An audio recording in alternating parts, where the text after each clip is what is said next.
sharks on it. So I thought, Shark Week. And I just want to confess, I don't think it's Shark Week and it's not Palm Sunday, so I'm sorry that I wore this shirt. Now we got that out of the way, let's talk about some sex, okay? No, but I like going through books of the Bible or long passages of the Bible, particularly because it doesn't allow me to skirt around certain issues, and so, you know, I've been embarrassed and blushed before, so why not, right? But we're going to be continuing to travel through in the Sermon on the Mount, and I think most of us have kind of been walking through this journey, but the Sermon on the Mount is a sermon that Jesus preaches on a mountain, therefore it's called the Sermon on the Mount. And it was during his 2.5 to 3.5 year ministry, probably more towards the beginning. He's preaching to probably upwards to 5,000 or more people. He starts out with what's called the Beatitudes, and that's just statements of blessing. He says, "Blessed are you when," and as we learn traveling through that, he just kind of says these things that are very counterintuitive, that actually that's what a blessed life looks like. And then he gives a big picture mission statement. He says, I want you to be salt and light in the world. And so the source of that salt is obviously Jesus. And the source of that light is Jesus. And so we're going to need Jesus, is kind of the point of that. We need Jesus in order to do that. And then he says this statement, he's speaking to all these Jewish people. And the Jewish people, primarily their thought process is, what they've been taught is that in order to be right with God, the person who's the most right with God is the person who adheres to the Mosaic law the most. And so they argued about what that looked like in application, but that was their mindset. And so when Jesus comes along and says all these radical things, he stops in the beginning and he goes, I'm not trying to abolish the law, but I came to fulfill the law. And then the rest of chapter 5, he gives 6 different examples of that. And because he says, unless your righteousness surpasses the scribes and the Pharisees, you will not enter the kingdom of God. And so he gives these 6 really practical examples. Last week he says, if you've heard it said, right? The scribes and the Pharisees have said, do not murder. But I say, if you've ever had anger, right? So it's a deeper issue. It's a heart issue. And the idea we're starting to see is that we need to be changed from the inside out. So today is number 2 of these 6 kind of examples, and it's found in Matthew chapter 5, verses 27 through 30. And he says this. He says, you have heard that it was said, you shall not commit adultery. But I say to you that everyone who looks at a woman with lustful intent has already committed adultery with her in his heart.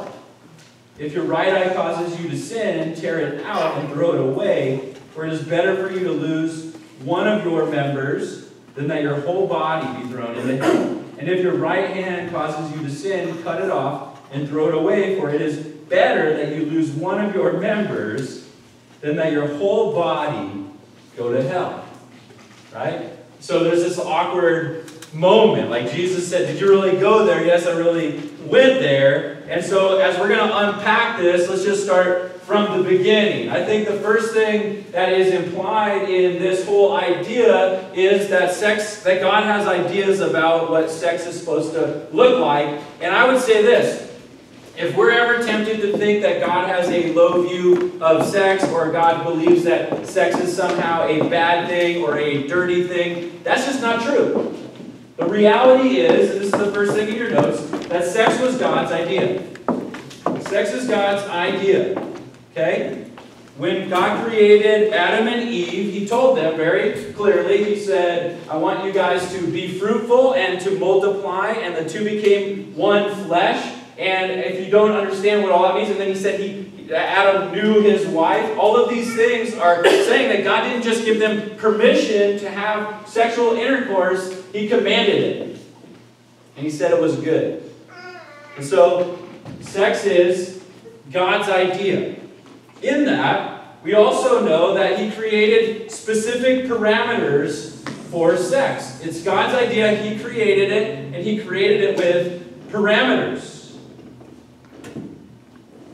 Proverbs 6:25 through 27, the writer of Proverbs says, "Don't lust in your heart for her beauty, or let her captivate you with her eyelashes, for a prostitute's fee is only a loaf of bread, but the wife of another man goes after a precious life." And he says, "Can a man embrace fire and his clothes not be burned?" So the writer of the Proverbs is talking about this sexual ethic, that God does have parameters for sex, and that people often go outside of those parameters, and there's always consequences.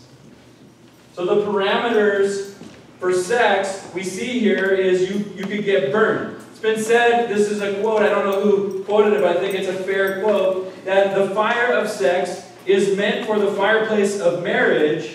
Once it leaves there, somebody's going to get burned. The idea is that if you think about sex, that fire is a good thing, right? God created fire, but fire can be good and fire can be dangerous, and he's saying like sex is like that, right? And I just want to make this caveat, when we say God has parameters for sex, I want to just kind of the other elephant in the room.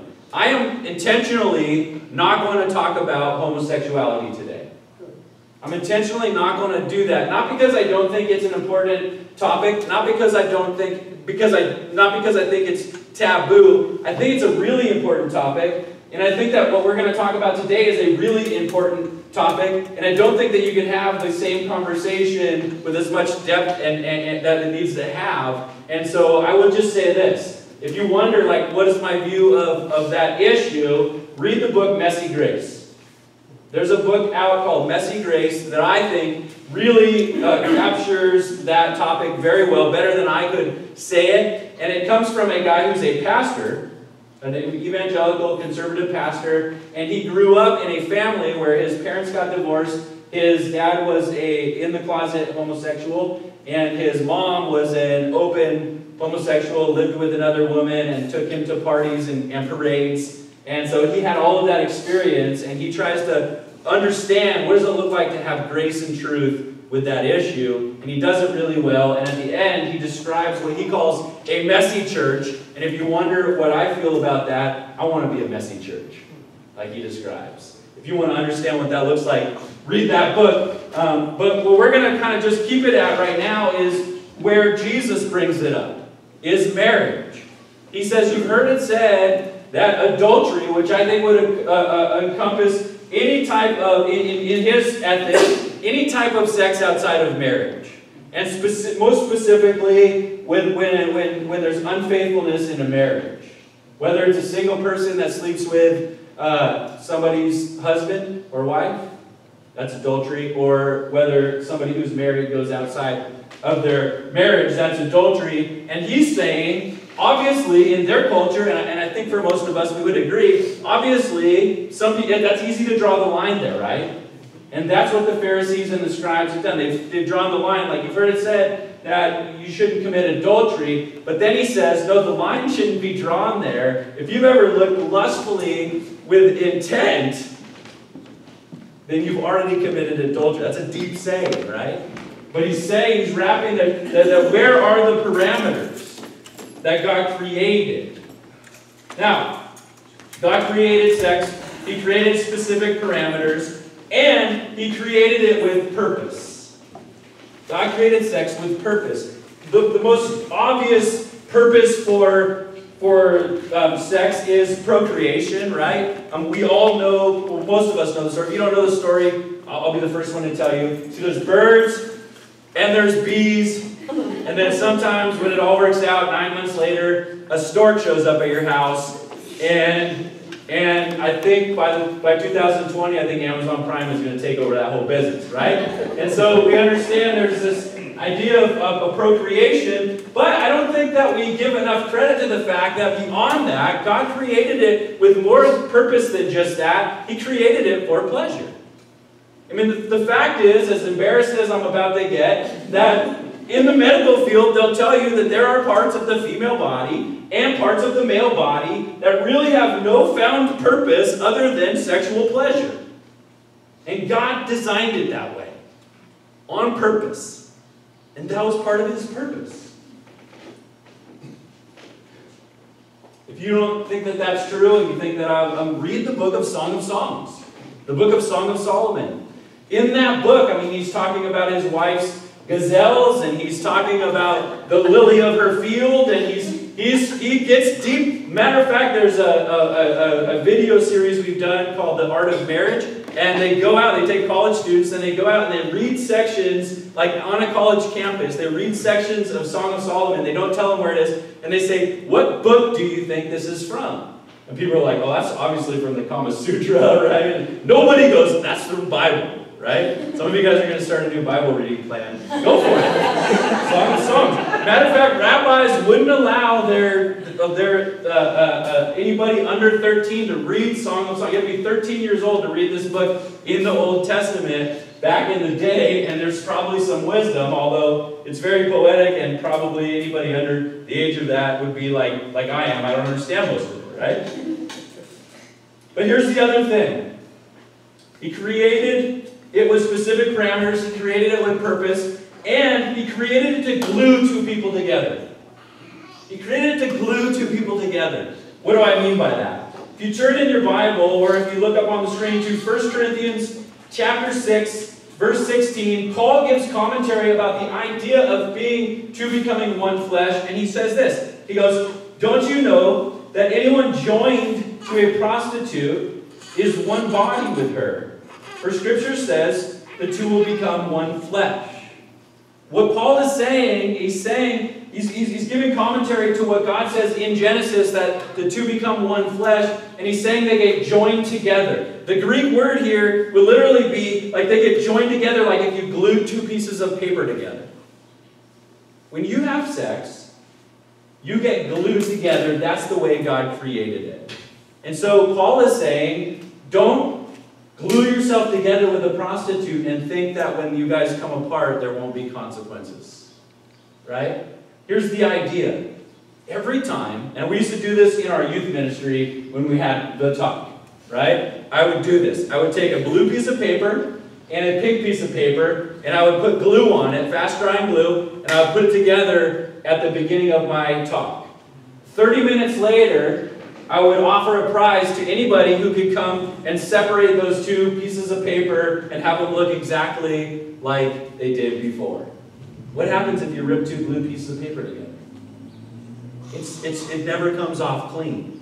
So you glue it together, you take it apart. You glue it together, you take it apart. You glue it together, you take it apart. No wonder we're all so messy, right?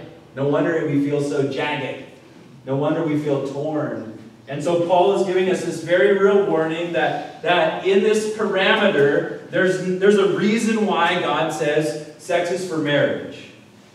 Although the culture might say that's too old school, or it doesn't make sense, or why did God create these urges? All of these questions are found in this. With purpose, he created it for a special reason, and when we go outside of that, you're going to get burned. Right? Keep the fire in the fireplace, God is saying, and then it's a beautiful thing. But if it gets in the living room, you got to call Kenny. He's going to show up with big hoses and try to put it out, right? And you're not going to sleep there that night. So he created it to glue two people together. That's why it's a big deal. Now, if we can see this, God creates sex for a purpose. He creates it with parameters. It glues two people together. And obviously that's why we don't want to have that separated together. You don't glue yourself together and come apart easily, right? And so let's talk about safe sex. In our culture, what does safe sex typically mean? It means birth control, right? Safe sex usually, it means birth control. And I think that if Jesus was giving the Sermon on the Mount today, he would say, you've heard it said, have safe sex, but I'm telling you that safe sex is way more depth than you think. In other words, safe sex is more than just birth control. There's a guy, Louis Giglio, he's a pastor, and he's the guy who started the Passion Movement. If you like David Crowder and Chris Tomlin, they all got their start with this Passion Movement. And it's a movement that was originally targeting college-age students. I think he now has a church in Atlanta, but he is very comfortable and having these huge conferences and talking to college students, and he made this comment at one of his conferences. He said, young people, they don't make a condom that can fit over your soul. What is he saying? They don't make a condom that can fit over your soul. He's saying that, safe-sex birth control, a condom, or whatever else you use it might keep you from getting pregnant, but it won't keep you from getting glued together, and it won't keep you from it's not safe. It's a lie to say that that's safe. Do you guys think that we're getting awkward so far? It's going to get way more awkward. All right. Safe Sex 101. First thing, casual sex is a lie. Casual sex is a lie. And I'm not bringing this up for shock value or to be funny or crude or whatever. I'm bringing it up because it's already up. We talk about it everywhere else, but here, and I don't think that that's right. I think this should be the best place to talk about these things. And the Bible talks about these things, and Jesus goes out with 5,000 people, and he talks about these things because it's important. And casual sex is a lie. I remember hearing things like, I work on the fire department. I've been a paramedic, and so a lot of times I have a partner, and oftentimes that partner is a young kid who's single and going out and partying, and so I hear things, right? I'm savvy to things. And so a long time ago, the kids aren't saying this anymore, but this was kind of the language. They say like, we just hooked up, right? We just hooked up. Are you going out with her? What's going on with you and her? Nah, we're just hooking up. What it means is we're having sex, casual sex. Like it's no big deal, right? We're just hooking up. And then I remember going to the hospital with one of these young guys, and he was kind of like flirting with this nurse, and I just could tell like something's going on, and so I started teasing him like, hey, what's going on between you guys? And he goes, it's no big deal. We're just friends with benefits. What? What's that mean? And now it's like common, but I had never heard it before. And basically what he's saying is, and he explained it to me. He goes like, I've had all these bad dating experiences. I was engaged and it didn't work out. And so I'm just over all the drama. This is way easier. We're friends with benefits. In other words, we're just kind of using each other for our sexual needs. No big deal without all of the drama of the relationship, right? We're friends with benefits. It's this idea of casual sex. There's this huge phenomenon with people's phones and apps, right? There's an app called Tinder, and I was asking one of these young guys, like, dude, what's up with this thing called Tinder, right? And he goes, it's super cool. That's his words. It's super cool. You go on your phone, you go on this Tinder app, and all these people come up, like girls will come up, and you swipe left if you don't like her, and you swipe right. That's where the term swipe right comes from. You swipe right if you do like her. If you both swipe right, it will tell you where each other are at, and you can go meet for casual sex.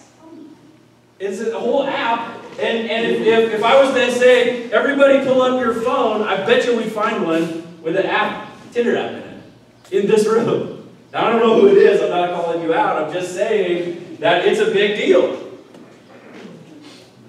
Casual sex. Proverbs 26:27 says, the one who digs a pit will fall into it, and whoever rolls a stone, it will come back on him. What's this mean?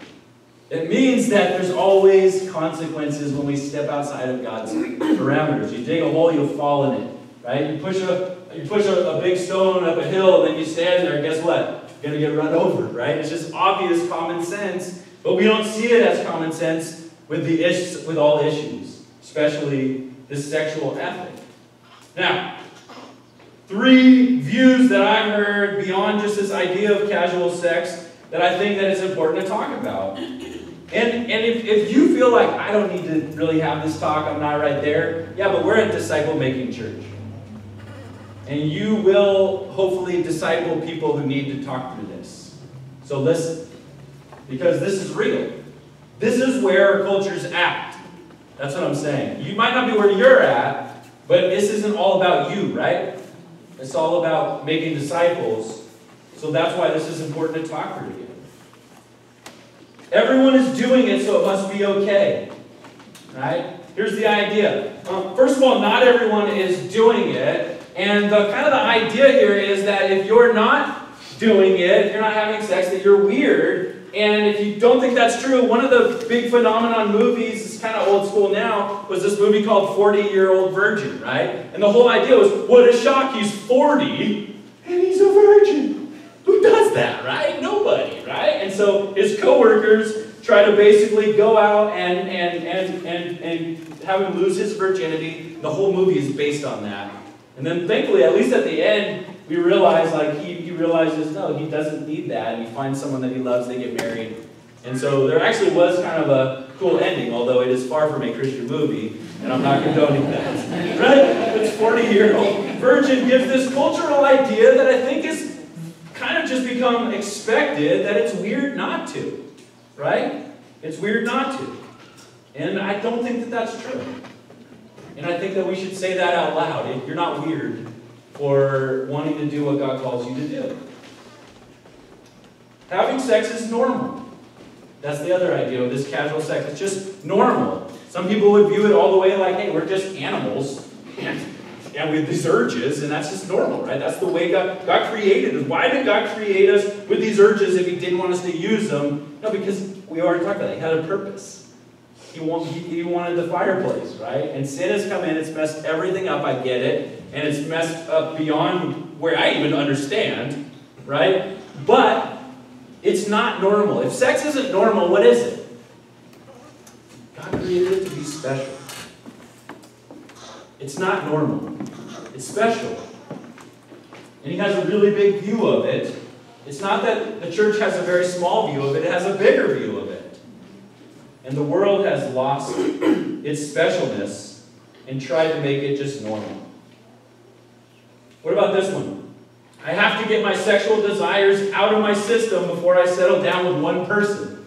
I heard that a million times. It's so silly to say it out loud, but I hear this all the time. And you can see it. If you ever saw the movie, and don't raise your hand because everyone will judge you, something about Mary, there's this kind of common video where a scene that's kind of been just well known and talked about, that he's going to go out on a date with this girl, and his friend gives him this advice, don't go out with a loaded gun, is what he says.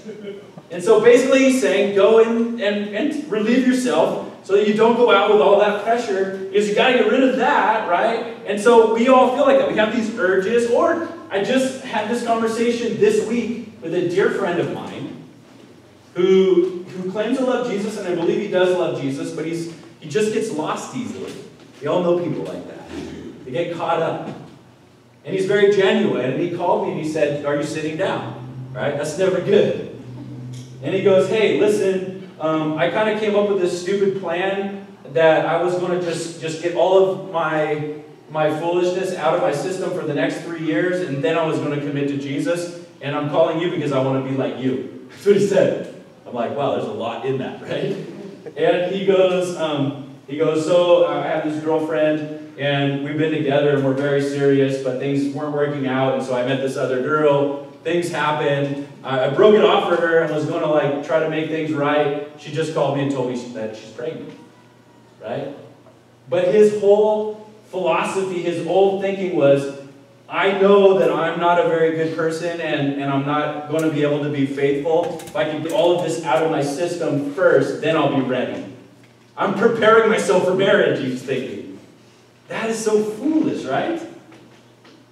The reality is that you won't get it all out of your system. You'll glue yourself together and rip apart, and glue yourself together and rip apart, and you will come into your marriage with brokenness.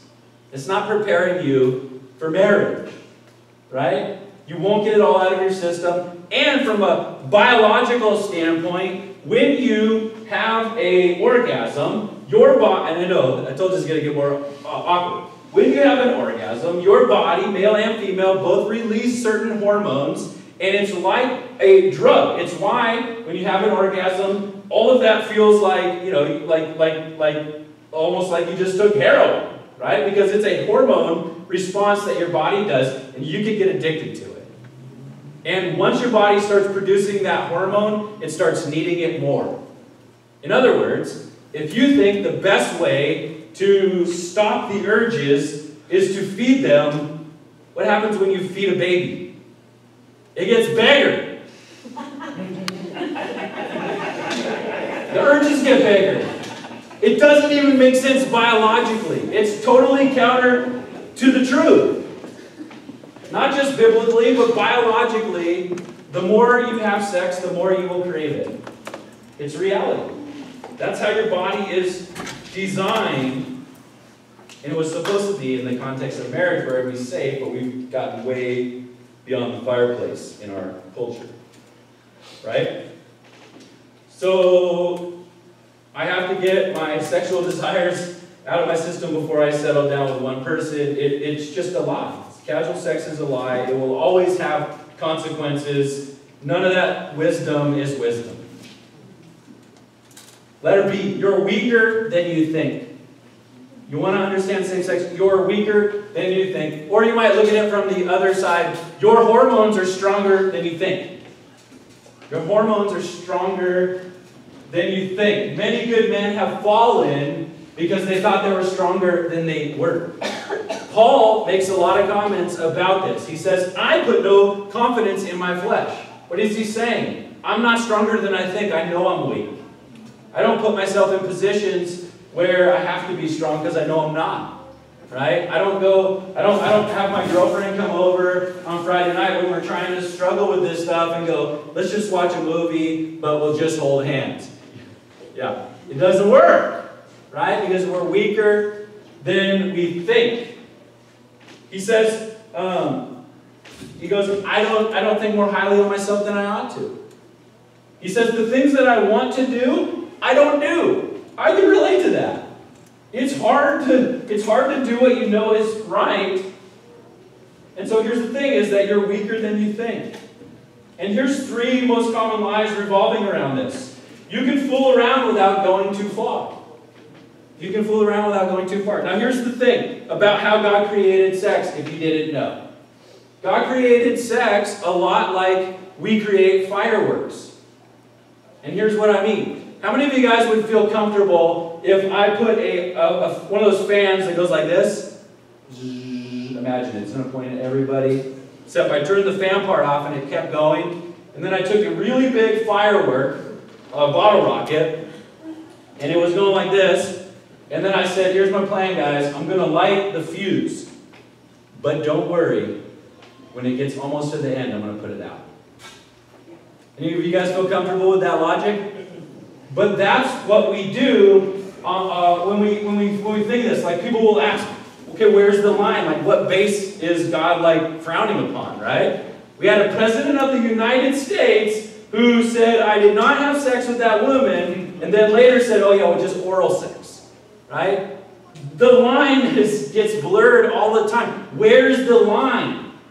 Now we get into this talk about, well, what about, is this legalistic? Like, you're so legalistic. Here's the reality. If you light the wick, it's going to explode. That's the way God created you. Why would you make it harder on yourself than it needs to be?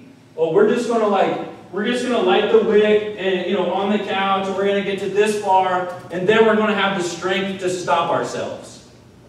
You know how many people that I've sat down with and talked and it didn't work? That was their plan. Right? It just doesn't work. It's foolish. I think that we need to start being honest with ourselves. It's not how far can you fool around without going too far. It's, do you understand how weak you are?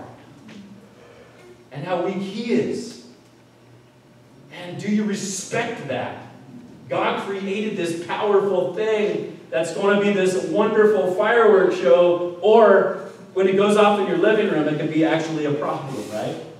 When it goes off in the wrong context, it causes problems. Here's the other one. Practice makes perfect. Practice makes perfect. And it makes a lot of sense. You want to be good at sex, just, practice a lot. You got to have sex a lot in order to get good at sex. That's logical. I get it, right? And in almost every a circumstance that we face, that's true, right? You want to be good at softball, You better play a lot of softball, right? You better do a lot of batting practice, right? You want to be good at shooting free throws, shoot a lot of free throws. You want to get good at your job, get a lot of job experience. But this is when we come back to this. Sex is not normal. It's special.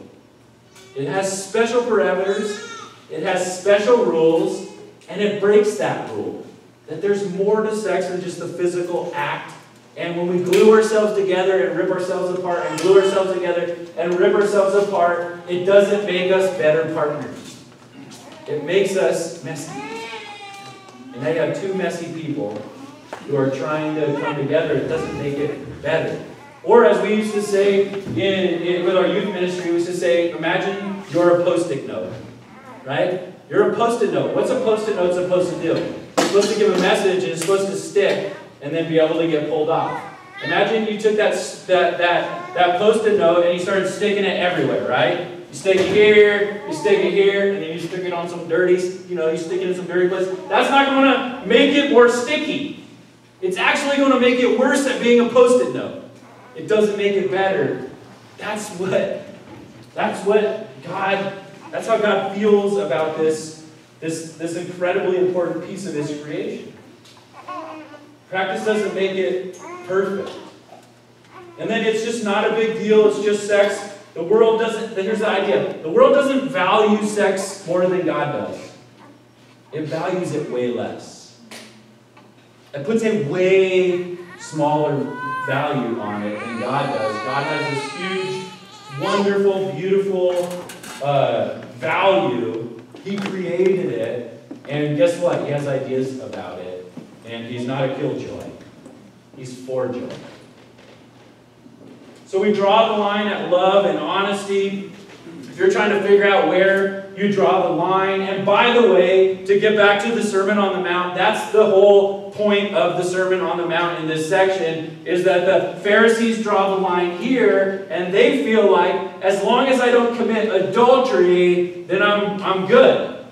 And He's saying, no, you're not good just because you stay on that one line. There's a whole lot more going on inside of you that you're not being honest about.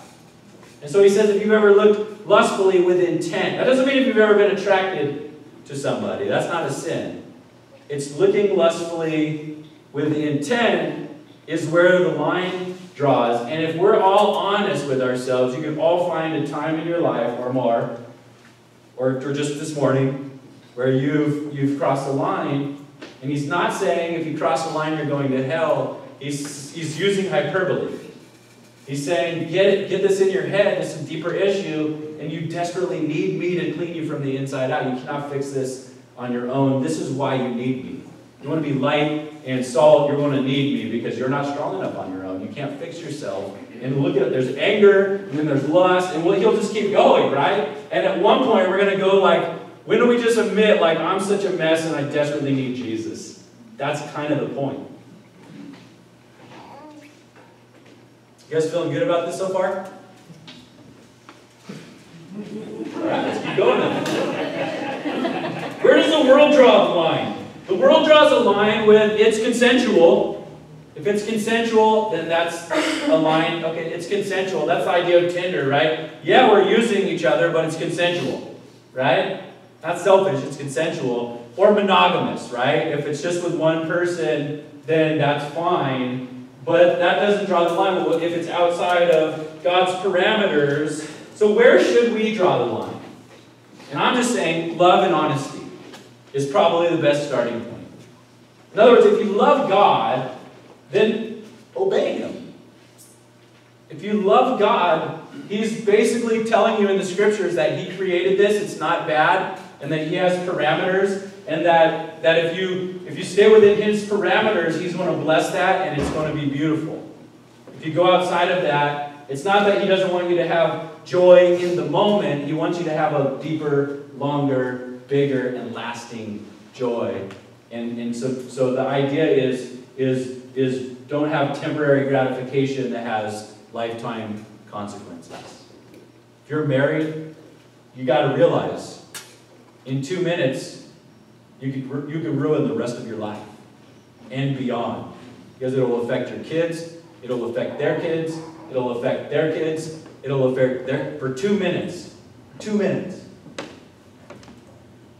Or what, whatever. For a very short amount of pleasure, you can cause so much devastation. The stakes are too high, is what he's saying. So obey his commandments. So we love God. And then if you love someone enough to have sex with them, love them enough to wait. And I know I sound like your grandma, but some things that are old school are just become vintage because they're always cool. You love them enough, wait, and here's the big deal. Be honest with yourself. Be honest with yourself. How far is too far? Well, be honest with yourself. Are you honest with yourself? Well, I can watch those types of movies because it's not hardcore porn. Be honest with yourself. Does it affect you? Does it affect you? Because it affects me. Maybe you're better than me, but it affects me. If you're honest with yourself, you don't start going, oh, I just don't watch rated R movies. I don't watch movies that make me look lustfully with intent at other women, or sometimes I do and I'm wrong. And I'm unwise. So be honest with yourself. That's where the line should be. Right? And so to wrap this up with some beauty, let's talk about signs of unhealthy sex. Or what I would call check engine lights. Check engine lights. The first one is obvious sex addiction. Sex addiction. Sex is something that they say you get addicted to, and I believe that it's true.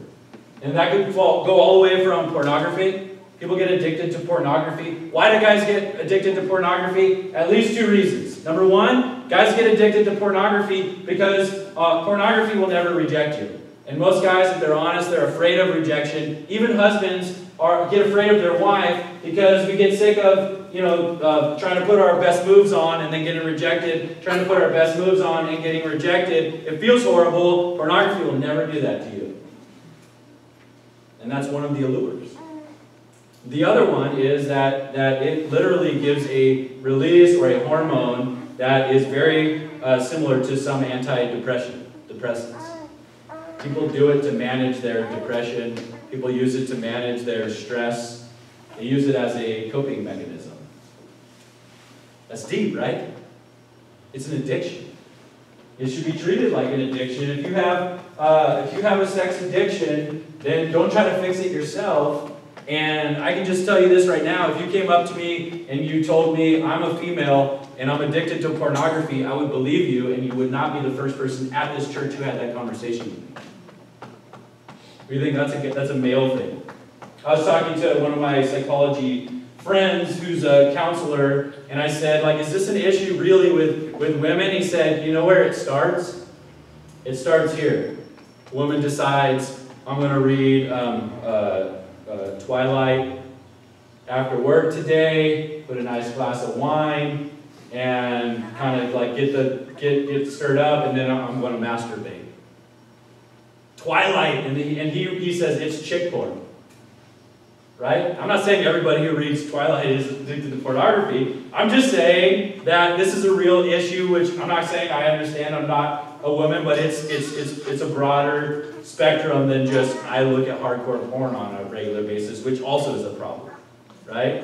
Pornography is when you get stimulated and it affects you. Right? And the reality is, we drive by billboards, we look at Tilly's, we look at everything is doing that to us. That's why they do it. Right? And some of it's unavoidable and some of it is avoidable. And it's real. And it's sex addiction. And so here's the thing. If you're here and you're addicted to sex in any spectrum of the thing, I want to just tell you this from Jesus. You're not a horrible person. Jesus loves you very much. You are not alone. You will not get rejected here. If you do, come tell me, because that's the problem. That's the bigger problem. There is healing. And all that's really happened to you is that sex is one of the greatest things that God ever created. And it's also one of the most destructive things that Satan ever got his hands on and has distorted. And the distortion has affected you like it's affected all of us.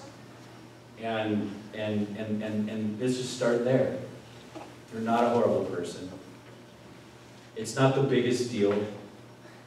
One of Satan's strategies is very easily to make that the only issue you focus on all the time.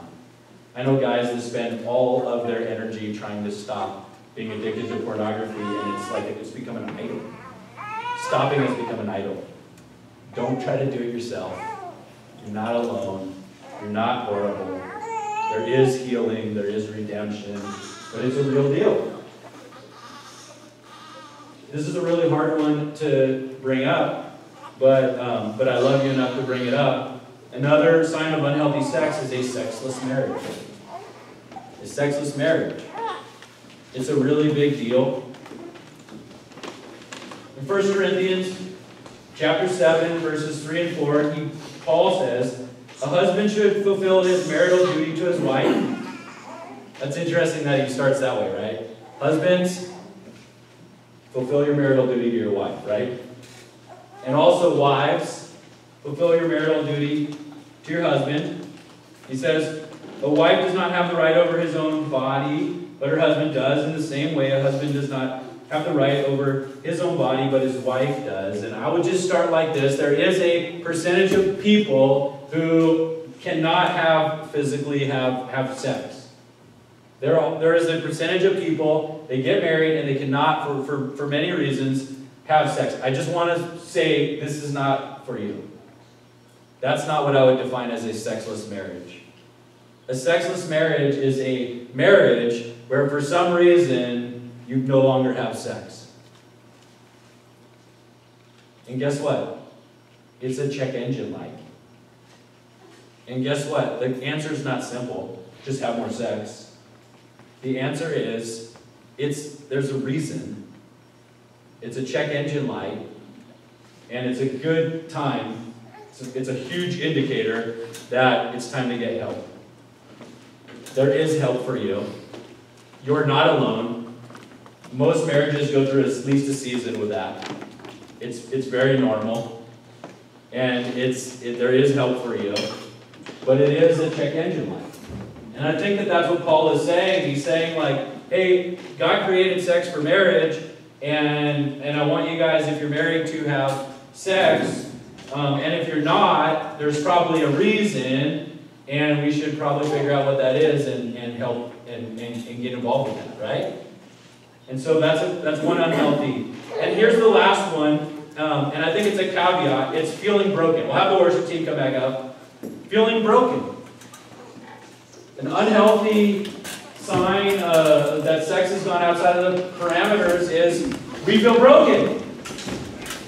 We all fit this category, right? We all feel broken. But what do you do when you're broken? If you've been glued together and ripped apart and glued together and ripped apart, and you're like, oh no, what do I do now? This is the moment for you. There is healing for you. God does redeem. God does have solutions. And here's what he says very specifically in the same book, Matthew chapter 11, verse 28 and 30. He said, here's the remedy. Come to me. Come to me. All of you who are weary and burdened, and I will give you rest for your souls. For my yoke is easy, and my burden is light. And I just want to point out, one of my favorite stories in the Bible is called the woman at the well. And Jesus shows up to this Samaritan woman who has lost her sexual ethic, who has slept with many men, and she's doing it because it seems she wants to fill herself in some way, like find love in it. It's not working. She's empty. She's lonely. And Jesus meets her, and Jesus offers her living water. He says, I want to offer you living water, and this living water will actually fill you, and you won't thirst again. And before she leaves, because I think she probably would have left like this if he had just left it right. You can have some living water. She would have left like most of us would have left. Yeah, but if you really knew the places I've been and the things I've done, you wouldn't have offered me that. So just so that she knows that he understands, he talks about it. He goes, go get your husband. She goes, I don't have a husband. And then Jesus gets all Jesus-y on her. And he goes, I know you don't have a husband. You've had like 5 or 6 husbands. And the guy you're now sleeping with is not your husband. And she goes, how do you know that, right? But I think what Jesus is saying is, I do know all of that. And I still want you. And I still want to offer you what you need, which is living water. And that is my prayer for us all today, is that we don't leave feeling broken and condemned. We sit in this moment realizing how broken we are. And we go to the one source that actually brings healing, which is Jesus. And we say, Jesus, meet me where I'm at. Fill me where I'm at. Heal me where I need to be healed. I'm putting myself in your hands. I want to follow your parameters from now on because I know that you know what's best for me. Even when I mess that up, I'm still in your hands. So we turn it all over to Jesus. Amen? Amen. Right. Heavenly Father, thank you for providing this safe place to talk about these things. And I know for a fact we've uncovered some hard things today in myself and in each of us probably. And I thank you that you are a good person to have all that stuff uncovered before. I pray that this church would be a good place that people can uncover this stuff together. Help us with that. Right now as we worship, pray that you would minister to us right where we need. In Jesus' name.